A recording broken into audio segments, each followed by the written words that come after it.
All right, Ahmed, I was nervous to do this interview. Can I tell you why? Why is that? I'm looking at it right now. Look at your background. Look how sharp this is. I'm watching some background videos where you're rating people's backgrounds, and I'm just like here in my living room. I got the wise old owl over my shoulder. Like this is nothing. This is like a 2 out of 10. And then I look, you've got like this beautiful setup right here. Yeah. So yeah, that was like 2020 when I was like, what in the heck am I going to do with my time? Like all of us. And I'll be one of the background guys. There were a handful of us out there. And so I'll be that. I'll be the raider. And so if you're going to be the raider, you have to have a background that's worth it behind you or stands above the rest. But here's the truth, Brent. It's like I sent this up about 5 months ago. It's like, I want a better streaming room. I'll be using it all the time. This is like the third time I've used it. So thank you for giving me an opportunity to show it off. I do what I can. I got to step up my game. I'm in my living room. My dog's over here chewing on a bone. Who knows what could happen? You know what? We've gotten to a point where it's just like, this is who we are. This is my corner that I do my Zooms or my StreamYards. And so this is me. And so I think that's fine now. Totally with you. All right, so I got to embarrass you a little bit because you have done so much that I had to write it down. Okay, so for the people, Kentucky Derby, Breeders' Cup, MLB leadoff on Peacock Sundays, Premiership Rugby, Premier League Soccer, Beijing Olympics, Chris Sims Unbuttoned, NBC Sunday Night Football, and women's basketball coming soon. I probably missed a few there, Ahmed, and that's just like in the last 6 months. You have been a very busy man. Yeah, so I got hired by NBC, like the national network, about 3.5 years ago. And when I walked in the door, they sat me down and they go, Ahmed, we're going to have you do a few things. I was like, all right, that's cool. I can learn on the job. And they go, how much do you know about horse racing? And I go, nothing, basically. I know about the Kentucky Derby and that's it. And they go, perfect. And I go, are you sure that's perfect? I know a lot about TV and normally you should know what you're talking about. And they go, no, we want you to come in as the everyday fan that's curious, that's going to ask the questions that maybe people at home want to know too. Gotcha. And so if you're an expert, maybe you won't think to ask those questions. So I was like, all right, how basic of a question are we talking here? But no, so they threw me out there and I've been able to rely on our analysts and we have a variety of sports at NBC. And so they've put me on most of them, but it's awesome as long as you go in willing to learn. And for me, I go in there and say, I'm not an expert. And I think I'm pretty upfront with that. And so you just go in there and you learn as much as you need to, and then rely on the people sitting next to you to give the real information.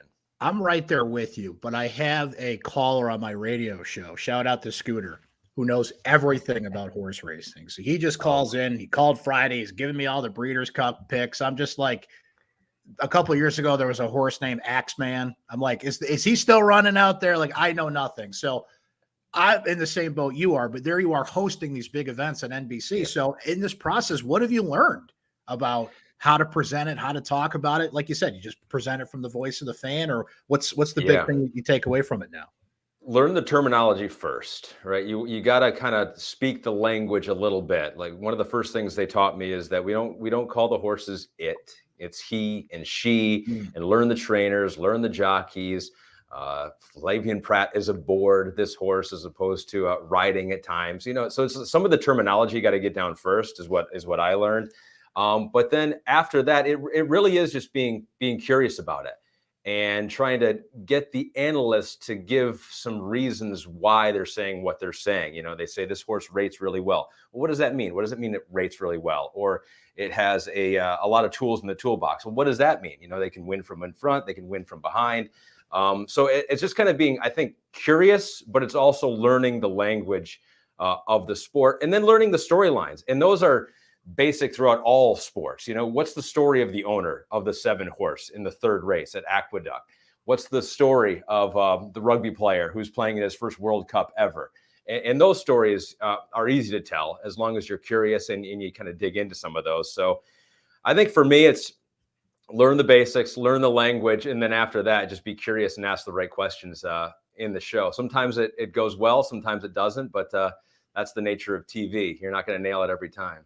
Now, those things that I just listed off, was there anything else you came in just totally cold on? Yeah, Premier League Soccer. I didn't have a whole lot of knowledge on that, and so I came in. And the intimidating part of this whole thing is that these audiences are super passionate. Like you mentioned, who was it, Scooter, about horse racing? Yeah. I mean, it's like they're in it and they know everything. They know every They detail. do. They know more than I do. And so that's a little intimidating. I started my career early on. One of my first few jobs after I got out of local TV was at MLB Network. And I'm a huge baseball fan. But you go into a place where it's baseball 24/7, and I'm talking about teams, and it's like, man, I know a lot about baseball, but I know a lot of the people I'm speaking to know more about their team than I do. And so it's kind of humbling in a respect, because you want to feel like you're the authority and I'm informing you, the audience, but at the same time, you got to realize that's impossible. The audience is smart too. And I don't think we want to dumb down anything, and I don't want to try to fool them. And so you go into it I think kind of humble and say that I don't know everything about this. Hey, analyst, help me out, help the viewer out if they don't know, but they may know. So yeah, rugby, I didn't know a whole lot about. Soccer, I didn't know a whole lot about. As I'm listing these off, Brent, I'm like, do I know a lot about anything here? But you can't. There are some people that this is the one sport they follow, and it's Premier League soccer, it's Manchester United, and that is it. And so we try to serve those fans without trying to pretend like we know everything too. This sounds like something you would say to a Newhouse class, right? I've had some guest speakers in my class, and kids are always asking for advice, and it's one of those things where you're like, just say yes, and then you say yes, and you're like, oh crap, I said yes, and you have to get into it. But it feels like just jumping in is the best thing you can do, especially if a platform, if it's NBC Sports or if it's a local affiliate, whatever the case may be, just do it and try it and figure it out. And then, along the way, at least you could say, I did it and I know a little bit about it or a lot about it or everything in between. And here you are just in this situation where it feels like everything they're throwing at you, you're just saying yes, right? Yeah. Yep. Exactly. And being humble with it. I kind of referred to it as leveling with the audience. I think that there's this skill now, and I think it's probably more necessary now than ever before, is that our audience is super savvy and they know this stuff and they're super knowledgeable. And so we have to level with the audience. We can't pretend like we're talking down to anyone. I think that was kind of the idea for a long time, is that you've got this general audience that might not follow the sport. And sometimes that is the case. They're watching the Kentucky Derby. They're like me. They don't know the ins and outs of all the trainers and the Bob Bafferts and the Mark Cassies out there. But I think generally you cannot go wrong by just thinking the audience knows a whole lot. And if you go from that perspective, then you do have to step up your game, and you do have to research, and you do have to know your stuff. And we have this research department at NBC that we have a research pack about this thick of all the different 14 championship races we had for the Breeders' Cup. And I have that up there on set with me. And so I'm not trying to pretend like I can think of this stuff off the top of my head. When we're showing a horse, the 7 horse and the number 5 race of the Filly and Mares Turf at the Breeders' Cup, I've got that document right in front of me, and I'm scrolling through it and I'm picking out little nuggets, and something's relevant right now. I ask, hey, we were talking about this horse earlier today, Jerry Bailey, a Hall of Fame jockey. And I'm reading here in the research packet a note about that horse and maybe some of the struggles that they have had earlier in their career. I didn't remember that. I just read it right there on set. And so I think being willing to kind of take that research document and bring it with you without having to feel like I need to know everything off the top of my head. It's like, I do that too. And sometimes when we're on camera, I'll look down. I'll just specifically read because I don't need to try to prove to anyone that I know the stuff off the top of my head. But you go into it curious with the documentation and try to get through the show. Now, it's good to hear you say that, because everybody's got a different preparation approach. I feel like some people are just prep monsters and they live by it, and it's all right there. Some say don't over prepare.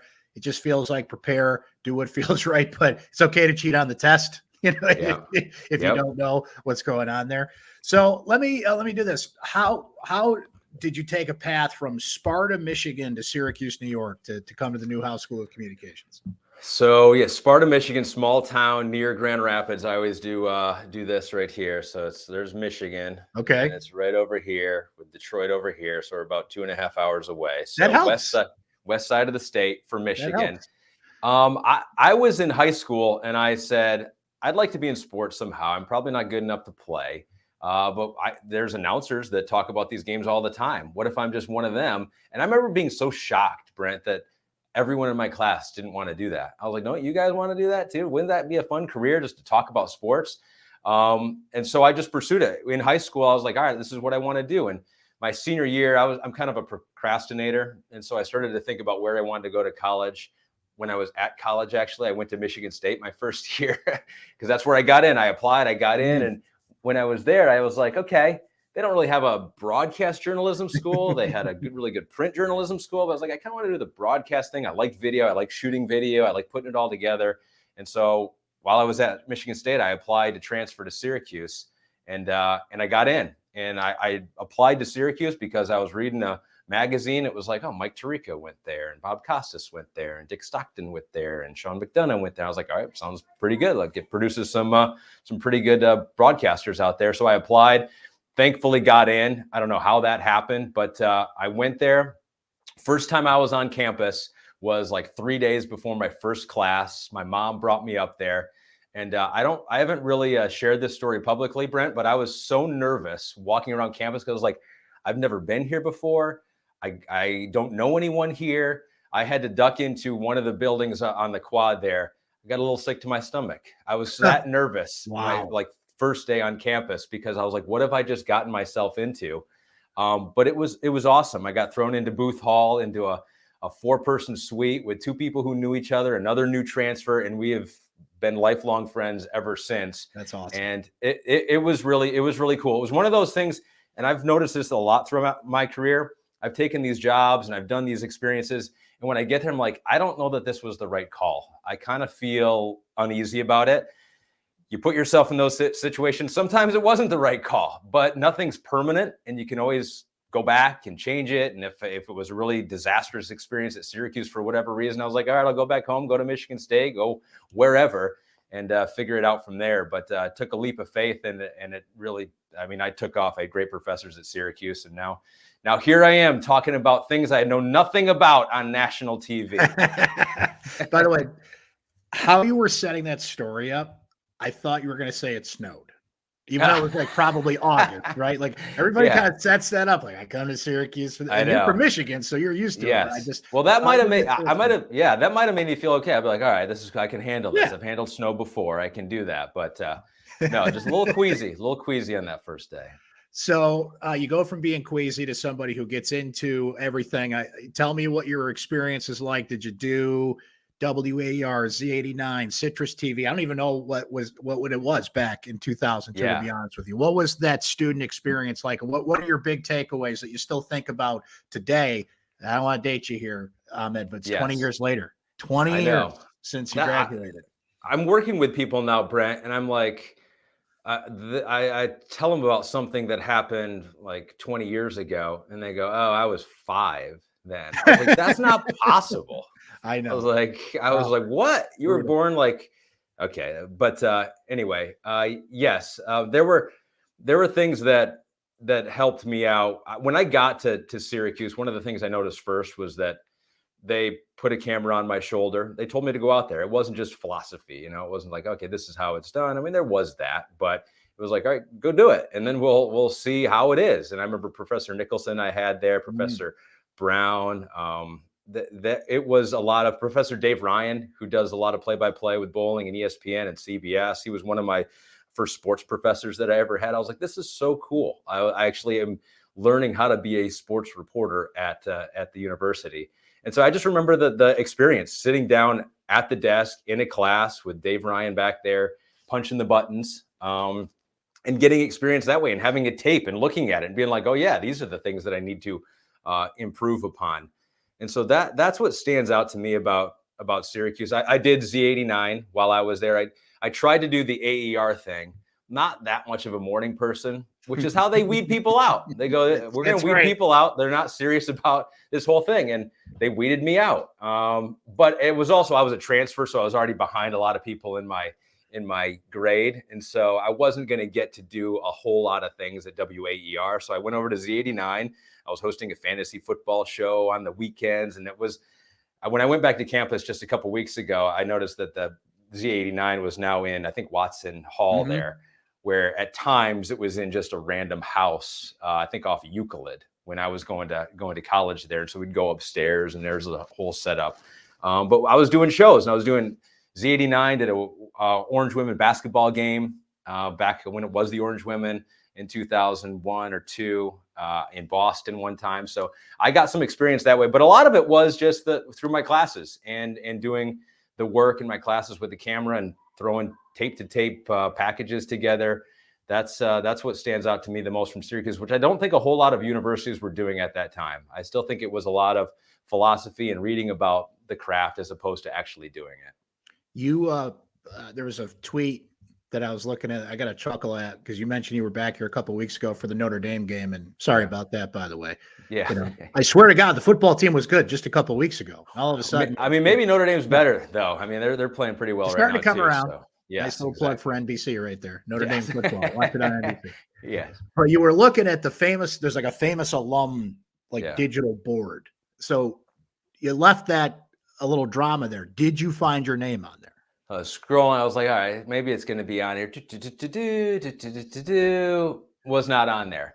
But that's okay. I mean, but I was looking at it. I was like, man, all these people that are on here are super, super accomplished. Maybe I got to do a little bit more. Maybe I need 10 more years at this whole thing to get my name on there. And so I tweeted it out there. We got to get you on there. Exactly. But then someone replied to that tweet that I put out there, and they go, looks like someone hasn't donated enough money back to their alma mater. And I was like, that's probably a good point. Probably should look into that. Yeah, right. Yeah, the missing ingredient. There you go. Okay.